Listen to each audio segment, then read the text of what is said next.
ഇതാണ് ദുബായിലെ Burj Khalifa. നിന്റെ മനസ്സിലുള്ള അപ്സരസകരയാ. നിങ്ങൾ ഈ തക്കാളി കണ്ടോ? ഈ തക്കാളി പോലെ ഇരിക്കണം അവളുടെ കവിള്. നീ കേട്ടിട്ടില്ലേ? 3 പേര് പോയി 4 പേര് പോയി.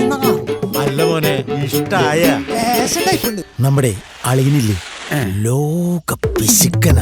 അതെനിക്കറിയാം. പിന്നെ ഓരോരോ അന്ധവിശ്വാസങ്ങളെ. ഒന്നുമില്ല അമ്മാവാ, മുറ്റത്തെ കോലം വരയ്ക്കാൻ കുറിച്ച് പറയായിരുന്നു. അയ്യോ ഒന്നും ചെയ്യണ്ട. എന്തും മര്യാദയുള്ള വീട്ടുകാരാ. നിന്റെ കല്യാണം നടക്കും. എല്ലാം എന്റെ ഭാഗ്യം. അരമല്ലേ, യുവർ ലക്കി. നിങ്ങൾ അറിഞ്ഞാ പ്രാർത്ഥിച്ചേക്കണേ.